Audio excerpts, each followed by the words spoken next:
GDP reduced by 2.2%. And I'd like to remind you that in February, March, they were forecasting total collapse. Russian business has restructured its logistics and has established connections with predictable partners. And there are many of those in the world, majority of them in the world. And in terms of international payments, the volume of payments has increased. And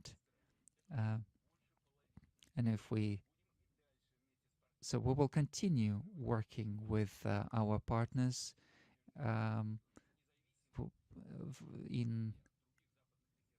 with the objective to creating stable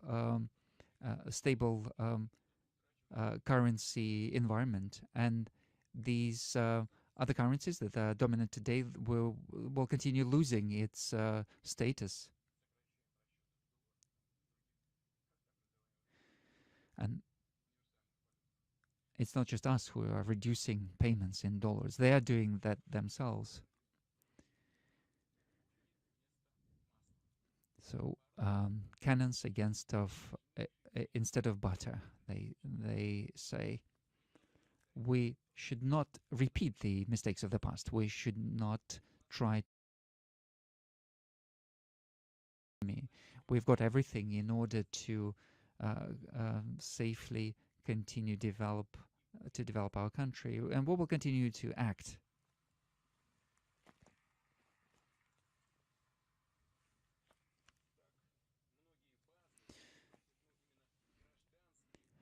Many domestic sectors of economy not only did not reduce, but they also increased. They increased in their size, and we see that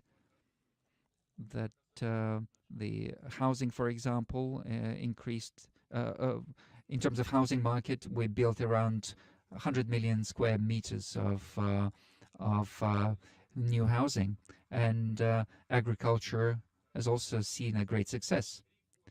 The Russian agriculture sector harvested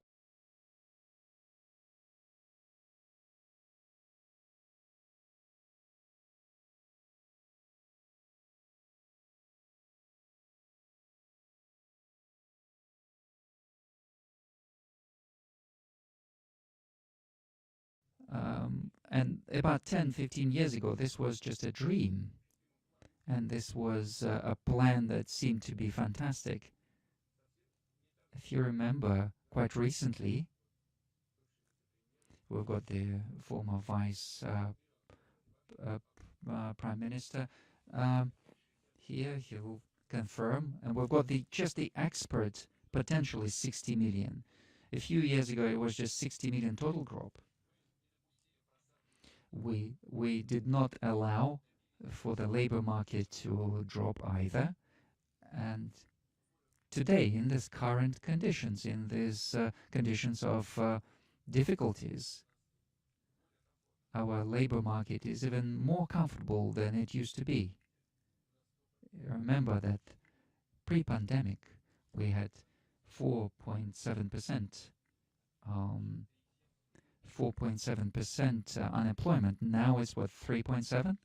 3.7. This is a historic minimum.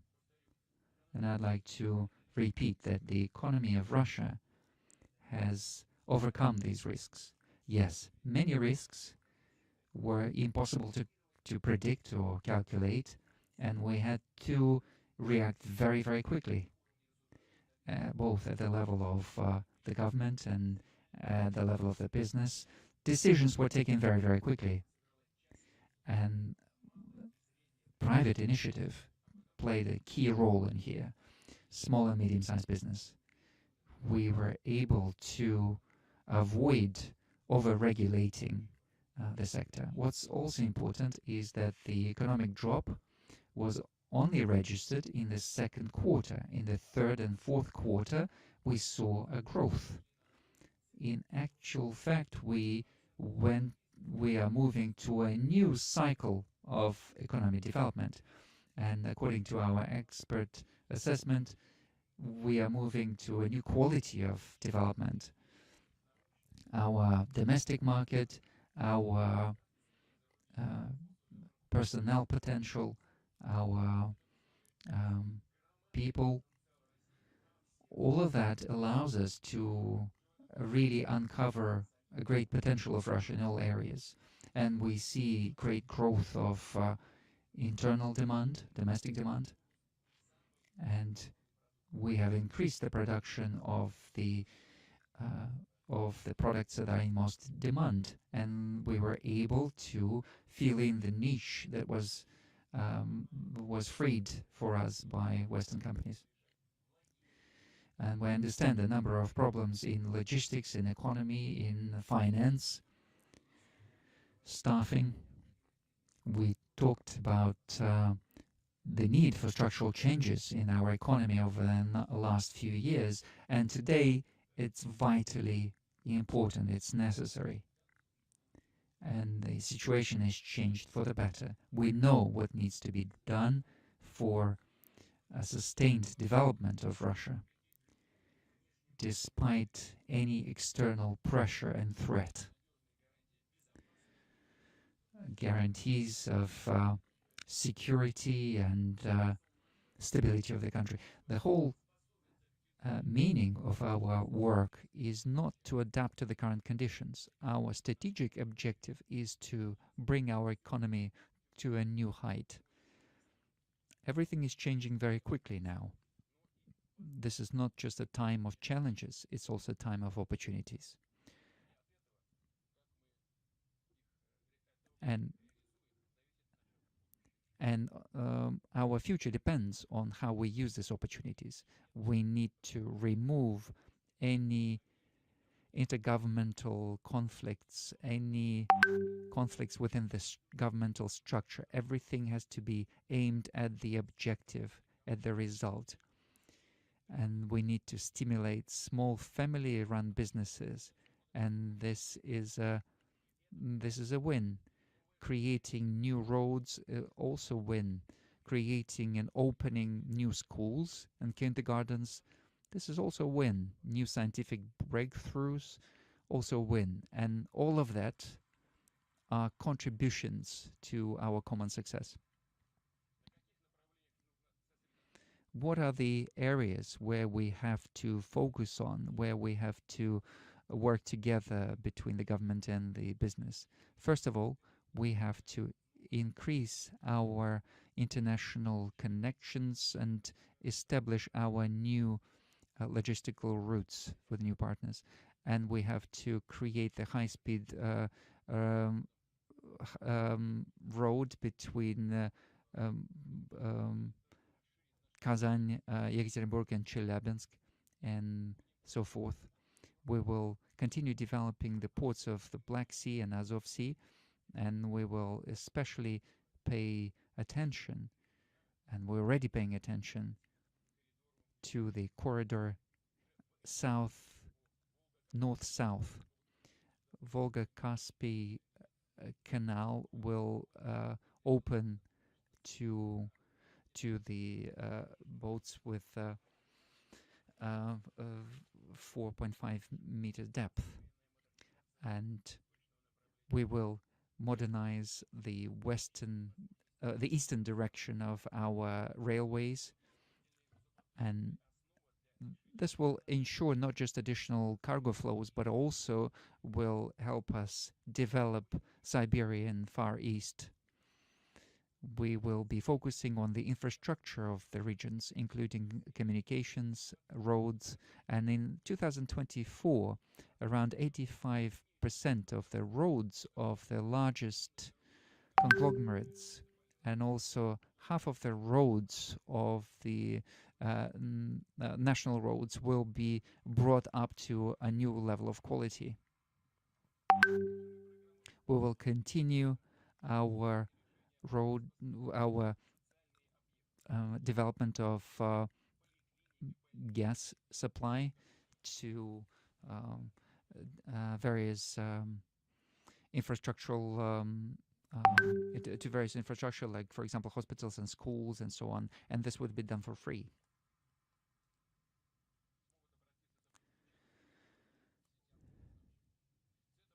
So starting from this year, we will begin a big project for modernization of our utilities. And we are investing about 4.3 billion rubles into this. I don't. Everyone knows how important this is, and everyone knows that there are problems in this area. It's important that this program gets a good start straight away and gets stable financing.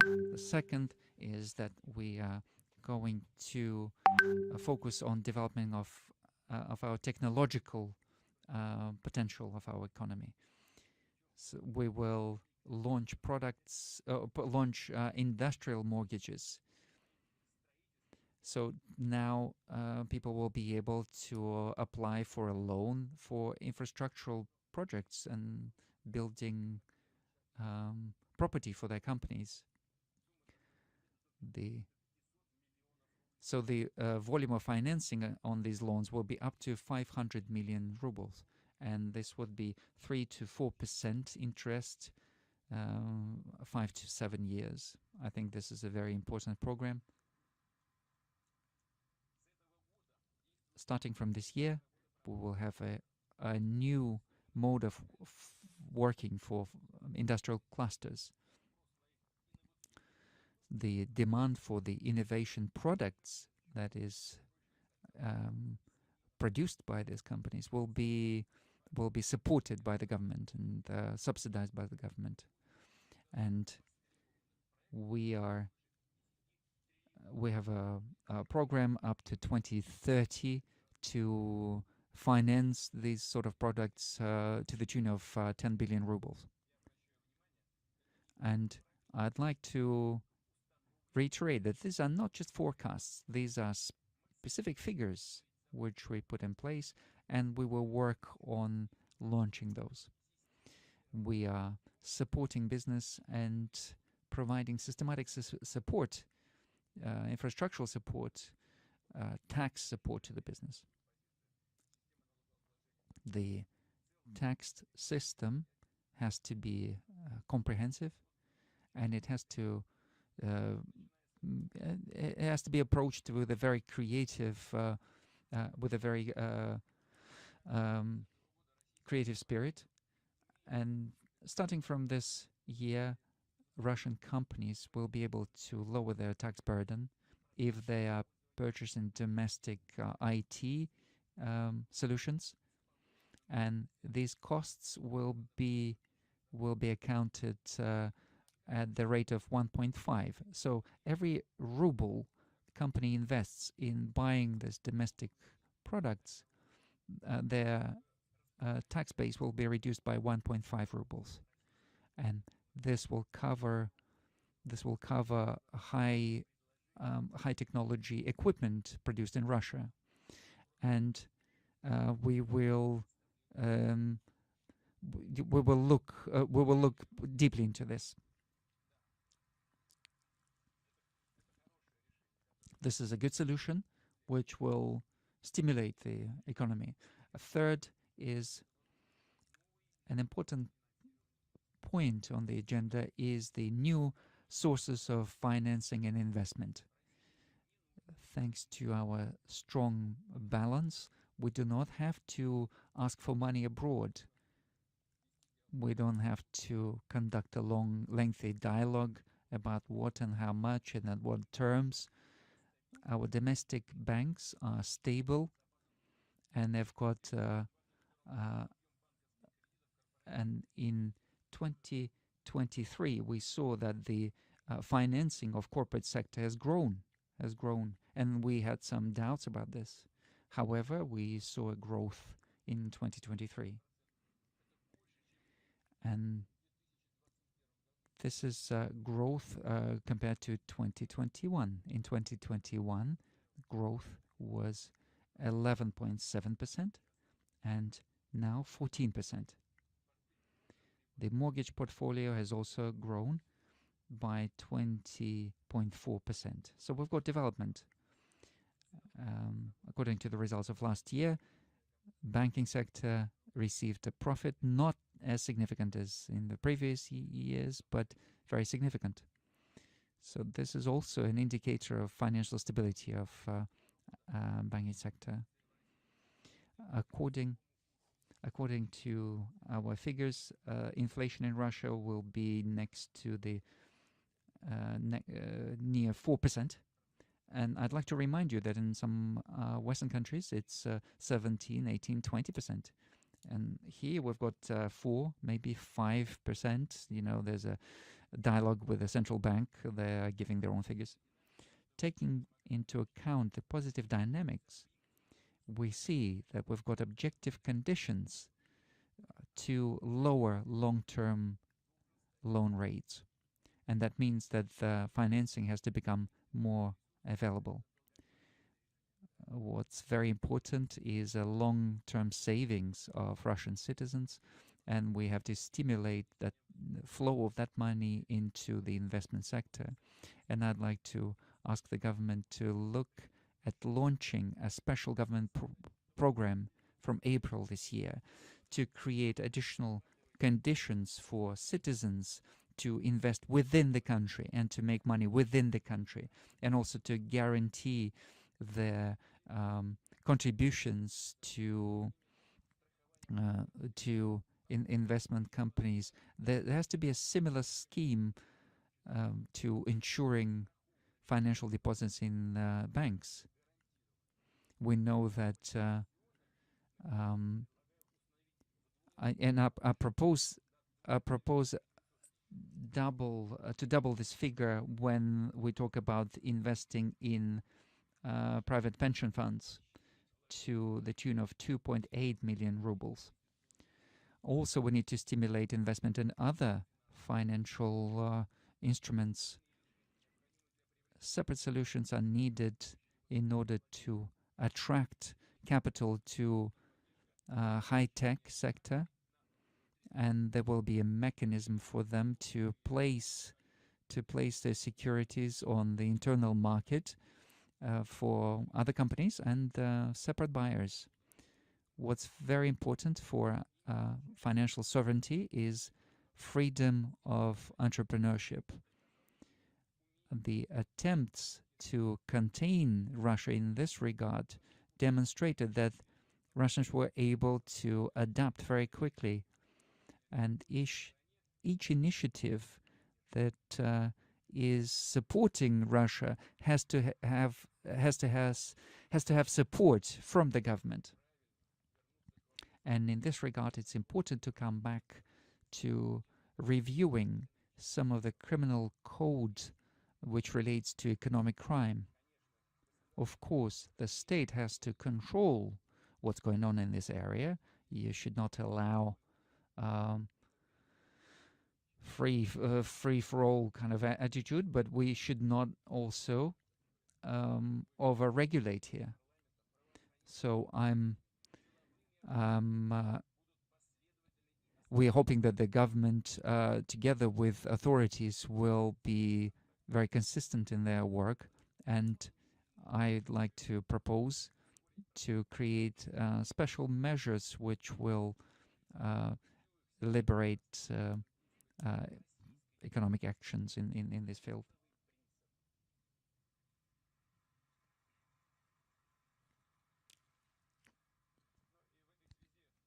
In this regard, dear colleagues, a little philosophical aside, I'd like to mention specifically that we remember what problems and imbalances late Soviet economy had to face. And we remember the chaos of the 90s, and the country started to create a new economy based on market relations. And the example for us was Western countries.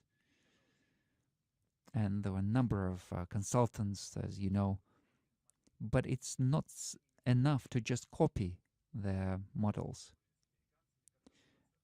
We know that Europeans and Americans were arguing between themselves how Russia should develop.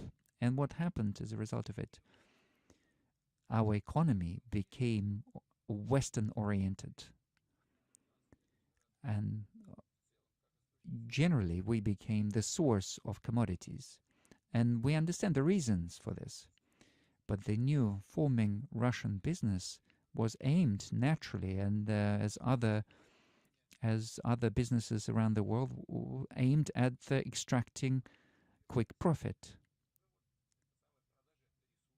And what was happening as a result of it? It was just the sale of resources of oil and gas and timber and so on.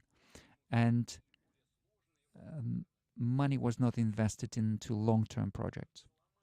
And in order to break this negative tendency, we see this. We needed years and years to break this, and we needed massive state investment. We have achieved visible results here. However, I would like to emphasize that we need to take into account the conditions in which our large business was developing. Technologies were Western, cheaper money supply was in the West, and naturally capital started to flow there as well. And unfortunately, instead of expanding our production, manufacturing, instead of creating employment here in our country, this capital was spent buying elite real estate, yachts, and so on. Of course, later on they started also investing here, but then the first wave was spent on consuming Western goods. And where you have the riches, this is where you have your children, this is where you have your education and the future. And it was very difficult for the state to prevent this because we lived in the conditions of a free market. And the latest events have demonstrated that the West was just a ghost in terms of being a safe haven.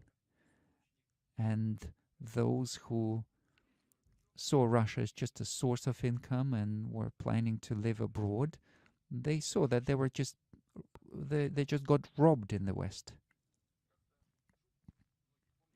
Many of you remember, I just kind of joked that you will be running around Western courts trying to save your wealth in the West. And this is exactly what actually happened. I'd like to add a very important point. None of the simple citizens of the country was sorry about those who lost massive bank accounts in the West. Nobody was sorry about those who lost palaces and yachts in the West. And in their conversations, in their own homes, I'm sure they remembered the privatization of the 90s, where the wealth of the state was directed to these hands, and also this ostentatious wealth, and so on. So the West has got the objective to finish with Russia as the as a powerful player in the East, and they were trying to finance the terrorists, and they were trying to contain our growth expansion. And the large Russian business was responsible for strategic factories where thousands of people used to work, which were determining economic situation in certain regions, which means that the management and the owners of these businesses are dependent on Western powers who are hostile to our situation. And this is not a tolerable situation.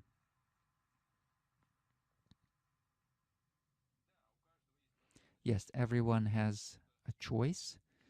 Some people want to live until the end of their life in an arrested palace with arrested account somewhere abroad. It's their right, and we do not attempt to attack this. But we need to understand that to the West, these people are second-class um, persons, and all of these purchased titles of all the titles will not help here.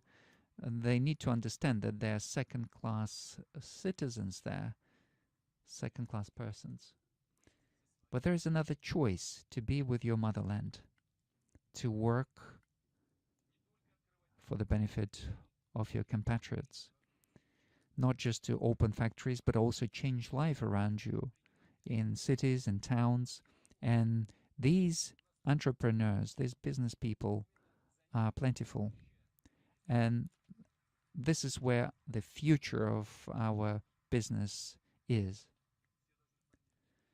Everyone needs to understand that the sources of wealth and the future should be only here in Russia.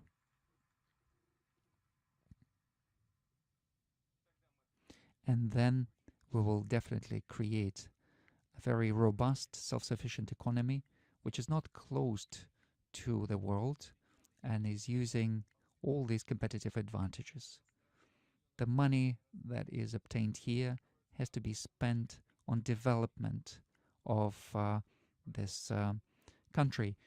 We have to develop our infrastructure, tourist infrastructure, and I would like for those who faced this aggressive attitude of the West to hear me. Running around begging does not make any sense. It's futile. It's futile, especially today when you understand who you're dealing with. Do not get stuck in the past. Do not try to argue in court and try to return things. You are strong people. You've been in this game for many years. People who went through very difficult times. Start new projects. Invest in Russia. Invest into factories and into employment, create new infrastructure in education, sport, culture. And this is how you'll get the gratitude of people, many generations of people in the future. And the state will support you.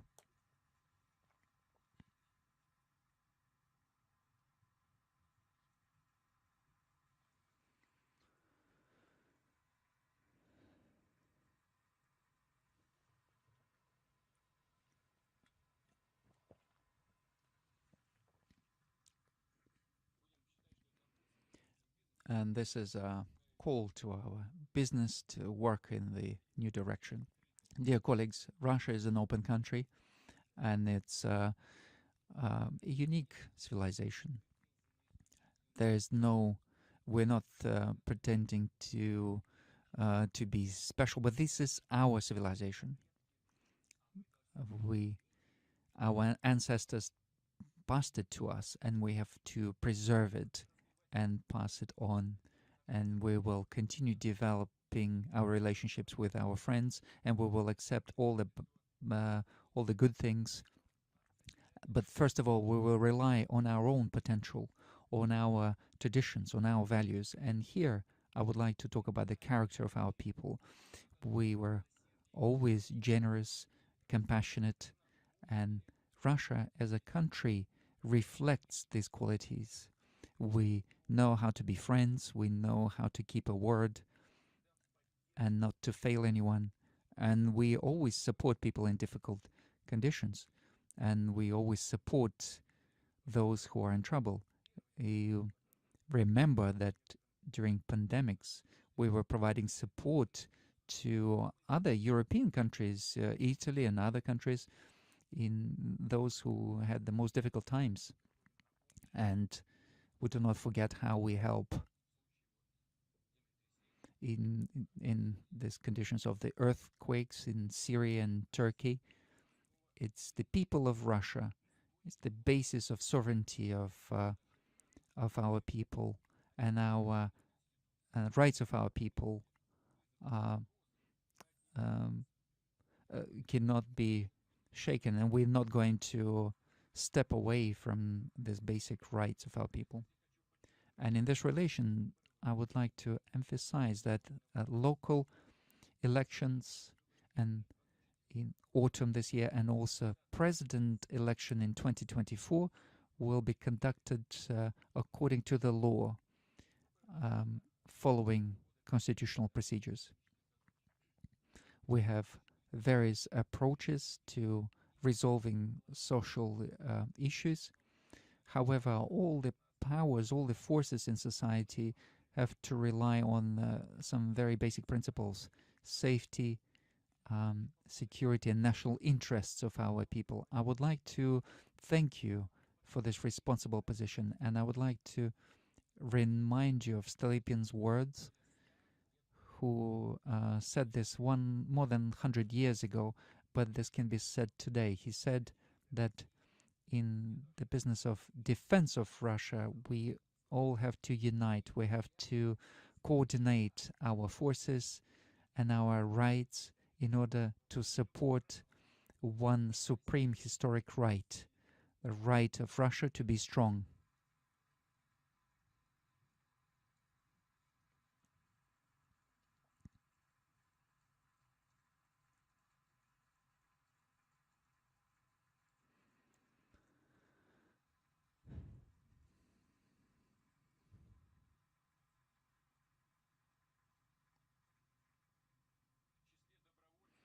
Among volunteers who are on the front line, there are members of State Duma and regional parliaments, representatives of various power levels, representatives of municipalities, all parliamentary parties. All of them are participating in creating the support for the front line. Again, I would like to express my gratitude for such patriotic stance.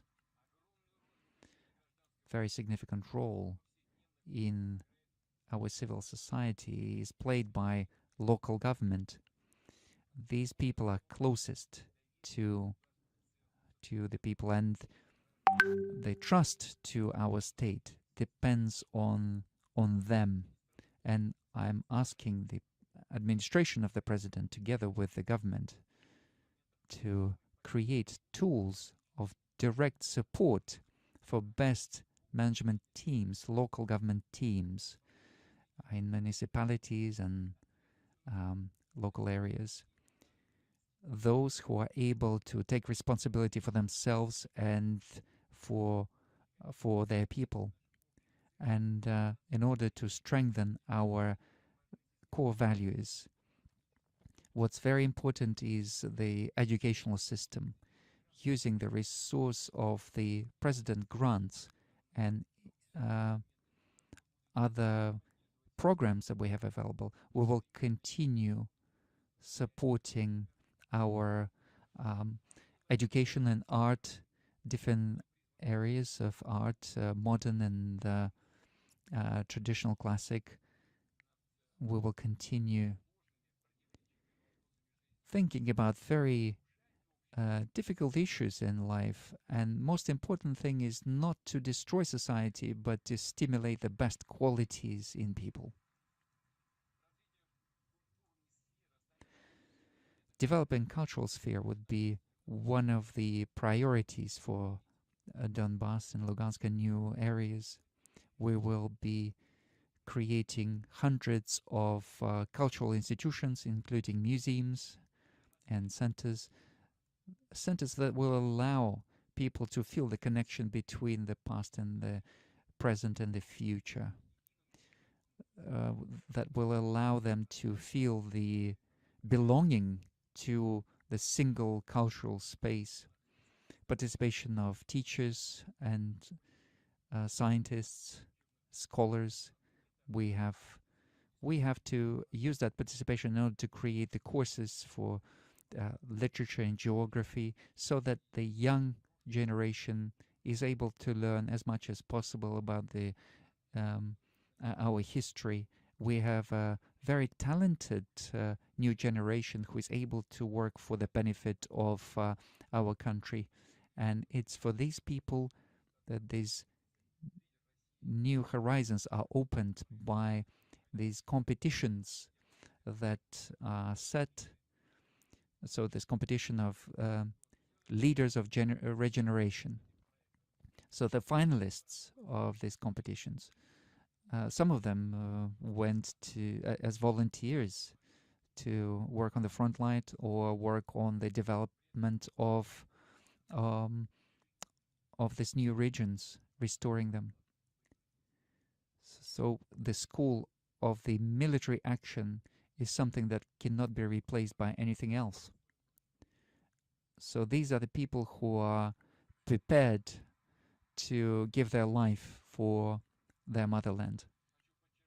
I would like to emphasize that those who were born and grew up in Belarus and in Donbass, they have, and who fought for the independence of these areas, need to be at the forefront of our future development. And I would like to emphasize that Russia is counting on you. Taking into account these massive tasks, we have to renew our approach to training new personnel. And we talked at the Council of our Education, we talked about priorities that we have to focus on obtaining very specific and concrete scientific results, especially in the areas that are critical to our future development, including transport, energy, utilities, medicine, agriculture, industry. At the basis of new technologies, there's always fundamental sciences. Just like in culture, we have to provide scientists and researchers greater freedom for creativity.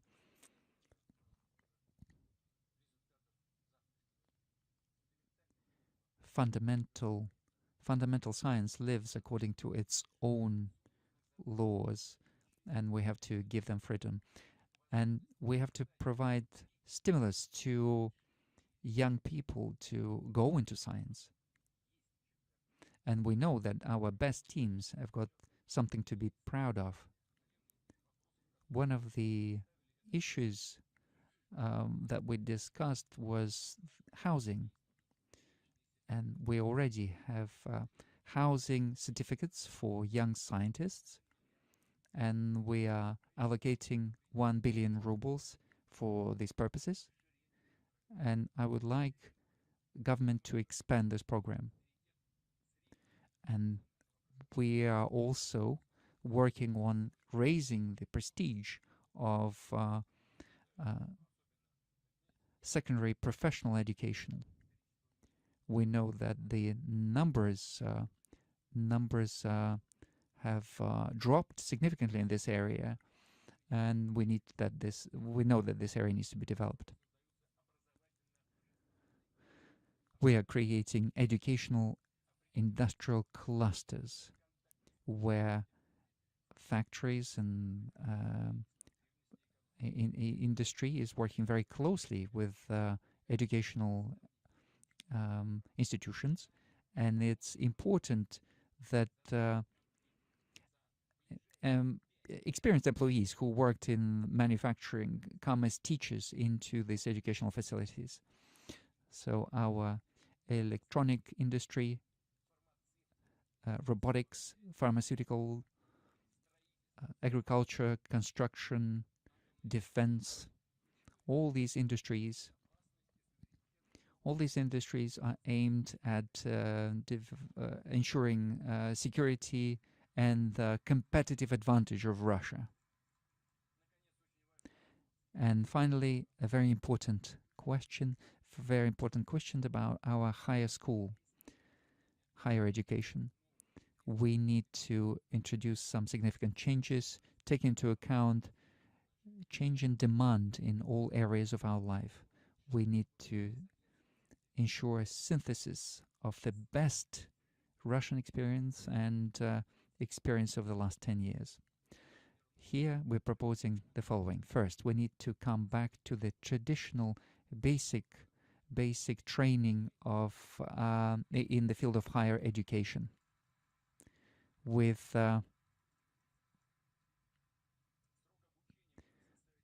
the course length would be from 4 to 6 years.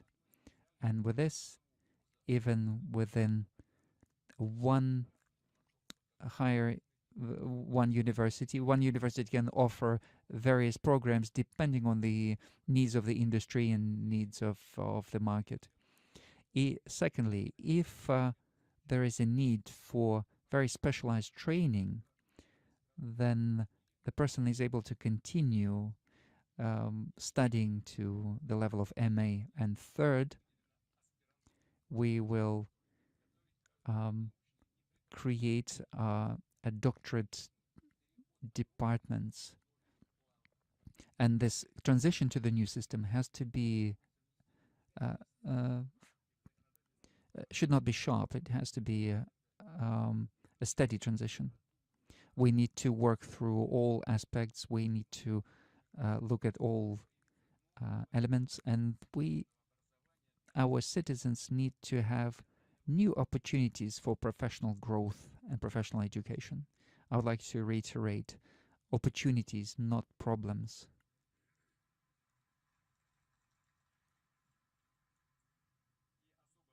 I'd like to point out that the students who are currently in education will be able to continue their education according to the existing programs, and the higher education diplomas will be as acceptable as the new ones, so they should not lose their status.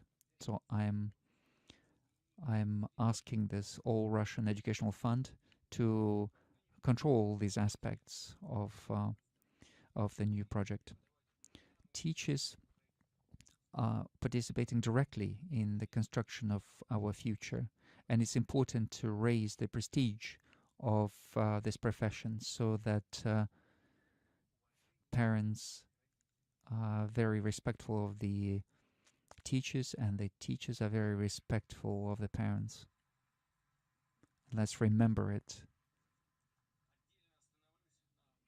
I would like to also talk about support for families. The children's budget, so-called children's budget, has grown not just by certain percentages. It's grown several times, and I would like to thank our members of parliament and government for this consolidated understanding of our national priorities. Starting from the 1st of February, we have increased the benefits, child benefits, to 11.2%. Now we have the new subjects of the Russian Federation have the same rights.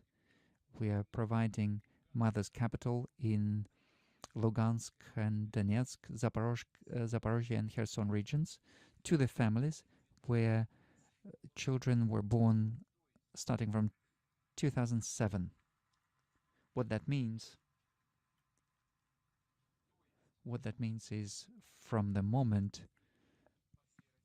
this program started working all over Russia, I'd like to reiterate that we adopted the same approach for Crimea and Sevastopol, and we have programs which are aimed at increasing welfare of Russian families, and the aim is to increase the real income of Russian families. A very important point here is the minimum wage, and it was increased twice, almost by 20% last year. And we will continue doing this and the pace at which this is done is higher than the inflation. So since the beginning of this year, it was indexed by 6.8 January. So this means that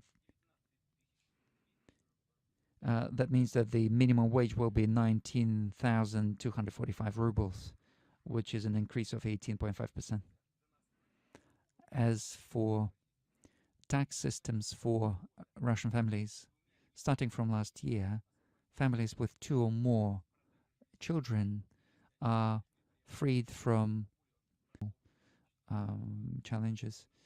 And also, I would like to propose the tax deduction for costs in relation to children's education from 50 to 150 rubles, and medical costs to 130,000 rubles. And this would be deducted. This will reduce the tax base, of the income tax base. We need to also not just increase the amount to be deducted, but also applicability and the ease of use, of this tool. We know that demographic situation directly depends on the state of the economy for our families, and we also need to take care of aspects of culture and sport and housing, and all of these areas will be supported. So the money for national projects that were reserved in the federal budget for 2024 will begin in 2022. The main criteria, I mentioned this before, the main criteria is not the figures in your reports. The main criteria is visible results in terms of accessibility of healthcare and quality of healthcare. Also, we are creating this legal basis for purchasing of new vehicles for the healthcare. And these vehicles, specialized vehicles, will be able to provide healthcare in remote areas. And we are also working on the repair of about 3,500 schools using this program. So this year, we will be doing this in Donetsk and Lugansk and Kherson and Zaporozhye regions. This is a very visible program. People see the results of this program. In 2025, federal money will be provided to the repairs of kindergarten schools and professional colleges. We should not allow a situation where a building becomes dilapidated. We had a program of building 1,300 schools from 2018 to 2024. We already built 850 of those, and so we need to build another 400, and we need to ensure that we stick to this program. And we've spent about 490 billion rubles on these programs since 2012, and we are not decreasing the spending. This year, we've increased the number of infrastructure loans that are aimed at additional, I'd like to emphasize this, not like before. We've allocated additional 250 billion rubles on transport infrastructure. In addition to this, we also provided 50 billion rubles, which are aimed at improving public transportation in the subjects of the Russian Federation using latest technology. I would like to point out that this money will be aimed at smaller cities and towns.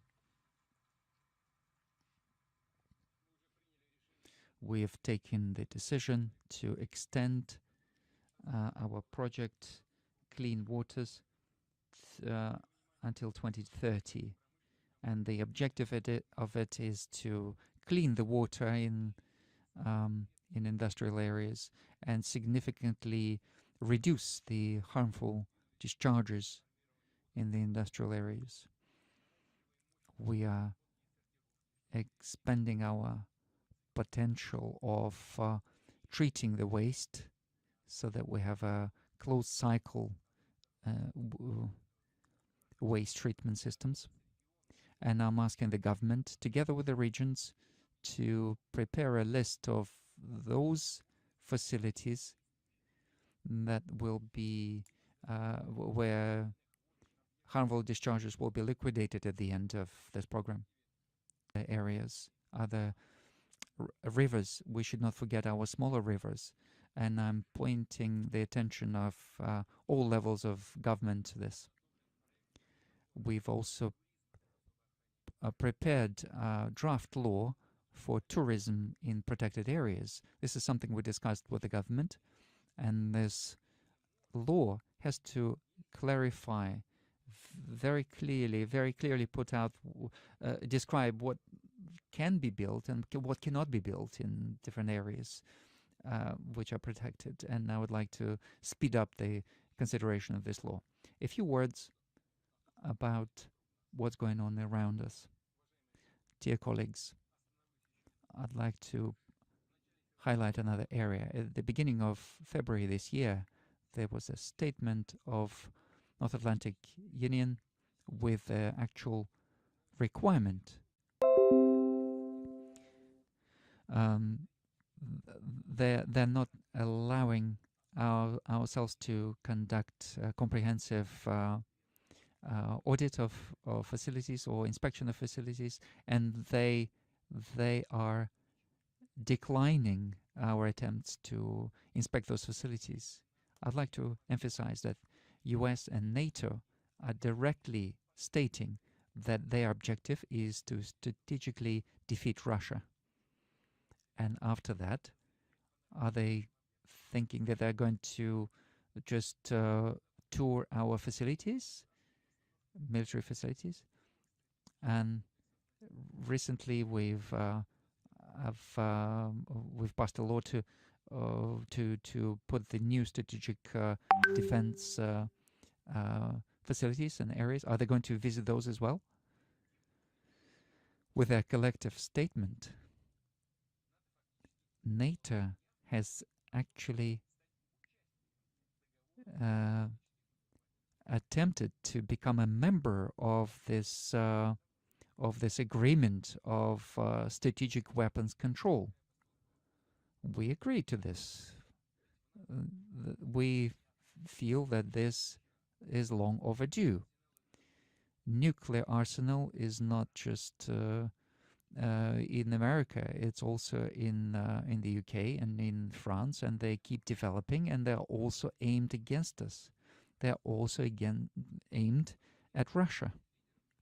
Their latest statements of their leaders only confirms this.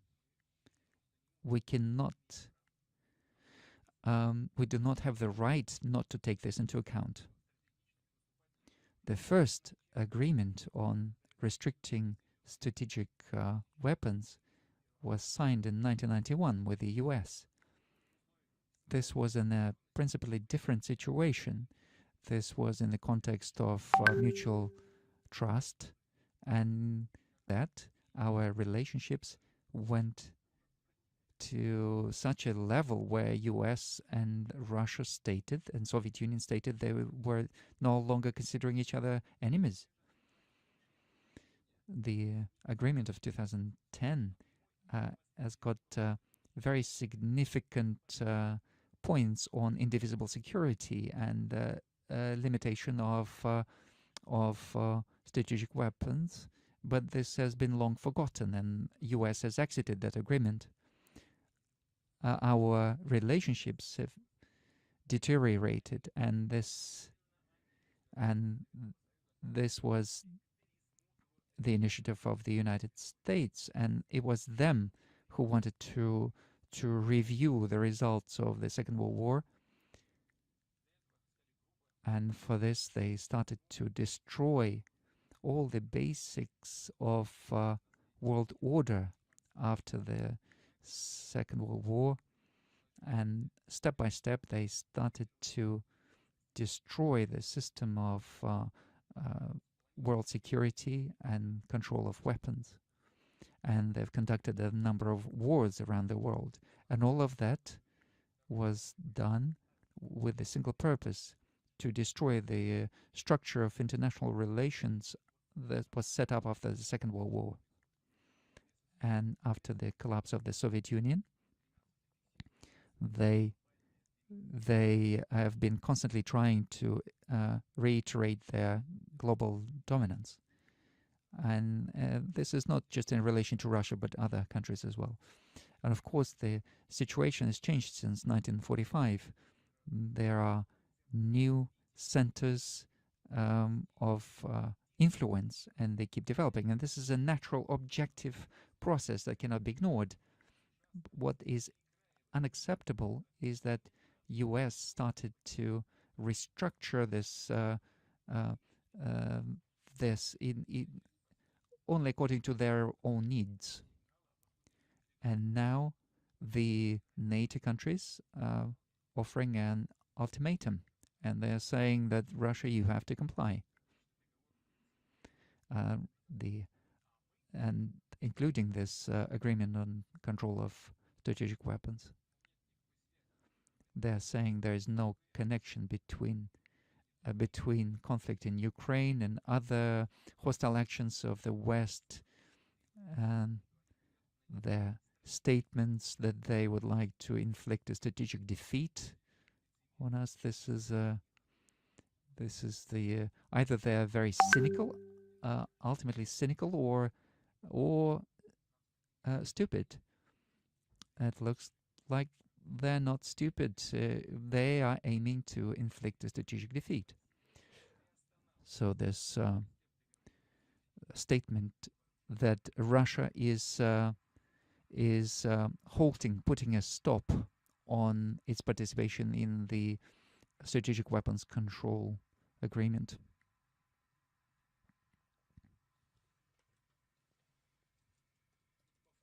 I would like to reiterate, we're not exiting the agreement. We are putting a halt on it. Before we come back to the discussion of this, we need to understand what France and the UK are trying to do and how we are going to take into account their strategic arsenals. So their cumulative striking potential. So their statement effectively is the application to enter this agreement. Okay, fine. And you should not try to lie to everyone. We know all the backstory to this. We know that all the separate types of nuclear weapons are coming to their expiry, and we know that they are thinking about testing their nuclear weapons, including the fact that in the US they are developing new types of nuclear weapons, and we have this information. And in this relation, Russia has to ensure the readiness of the Russian nuclear potential. Of course, we're not going to strike first. Nobody has to have dangerous illusions that this global strategic parity can be destroyed.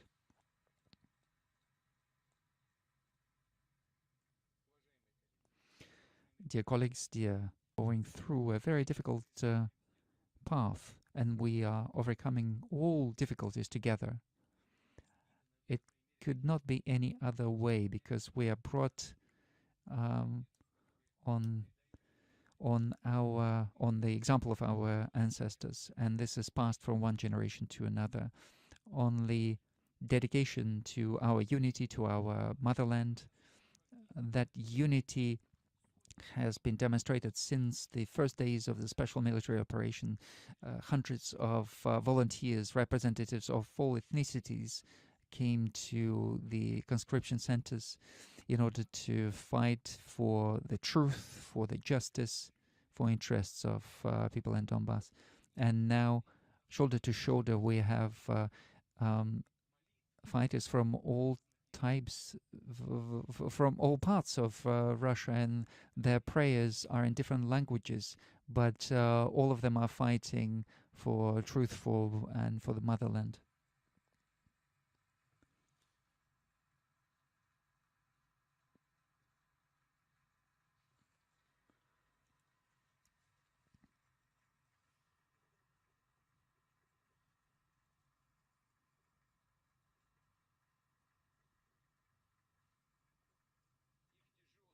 Their heavy military duty, their heroic acts, finding a response in Russia. People are supporting their military, and they cannot be just standing aside. The front line is going through the millions of hearts of Russian citizens. People are doing everything they can in order to preserve the lives of our people, of our guys in the front line.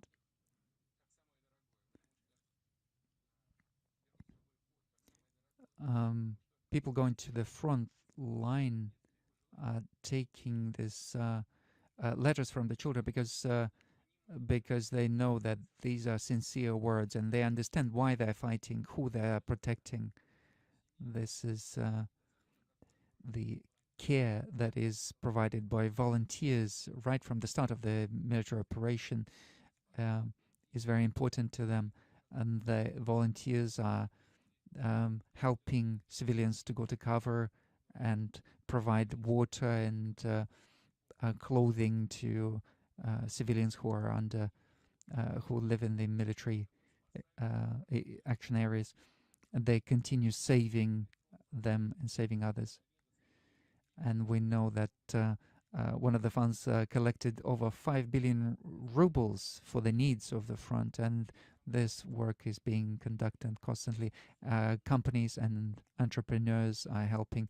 But what's especially touching, especially inspiring, is when people with small income are providing part of their salary or their savings to help people on the front line. And this support to our military, this support to the refugees is very important. Thank you for this support. We cannot overestimate the support.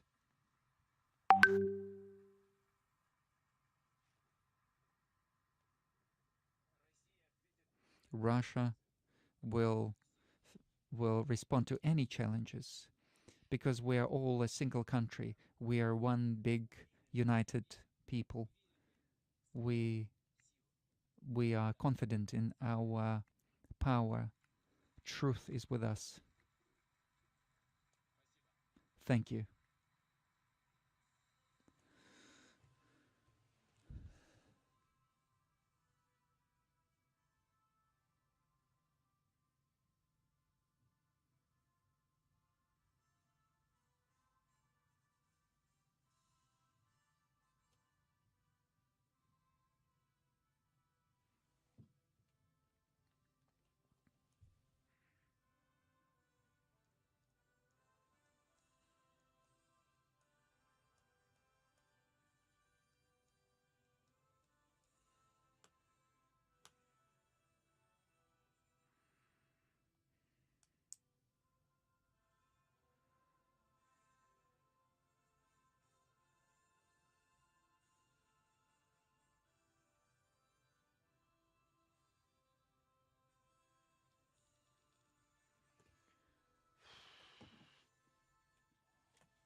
with news that the government enjoyed an unexpected surplus last month.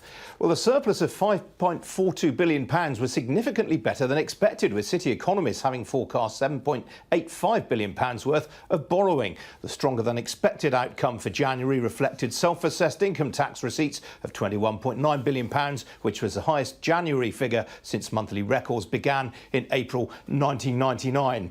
On the downside, the government spent £6.7 billion in interest payments on the national debt, which was the highest January figure since monthly records began in April 1997. The January outturn means that during the current financial year, the government has borrowed £116.9 billion, up £7 billion on the same period a year ago, but some £30.6 billion less than the Office for Budget Responsibility forecast in November. That is likely to increase demands from some Conservative backbenchers for tax cuts in the budget. Well, with me now is Victoria Clark. She's UK Chief Economist at Santander CIB. Victoria, good to see you. Thank you for waiting so patiently. I mean, it's remarkable, this surplus, given that the government had £10 billion of energy payments and there were also £6 billion worth of debt payments on the national debt. That's right. We're not used to good news on the borrowing figures. We're actually on bits of the economic backdrop. But this time, the labour market seems to have done the work. So one thing that we've got a bit more used to is the fact that we've had more people in work getting strong pay rises, and that's led to big inflows to self-assessed income tax, and that's really helped the borrowing numbers this time. And there's still payments going out, higher debt interest numbers than a year ago, these sorts of payments to energy and cost of living payments.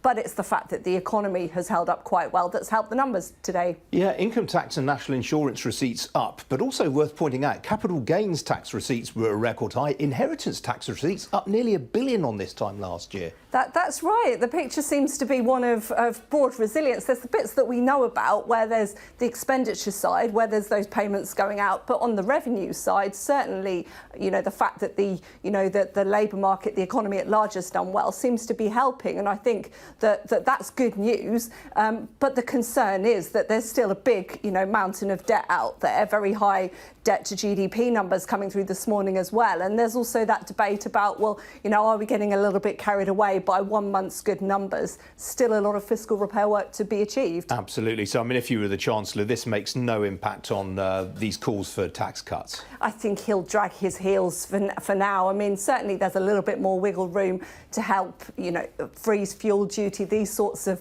real political pressure points. But in general, I think definitely focusing on that job of getting the debt to GDP numbers down over the medium term will remain the focus for now. Now, we've also today had the Flash Purchasing Managers Index survey data numbers for February. Services output rose, best reading for 8 months. Manufacturing output, best figure for 9 months.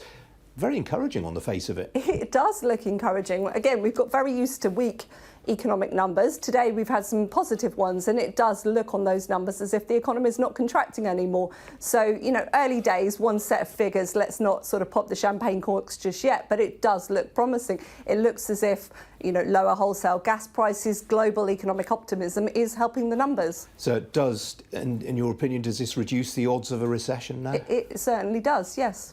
All right. Good to see you, Victoria. Thanks very much again for waiting for us. That's it from me for today. I'm sorry we've lost most of the business news. We'll try again tomorrow morning, and you're all invited to come. Lots more on the Sky News website, business analysis and video content from all of our business team. As I say, I'll see you tomorrow at 10 o'clock. Cheerio.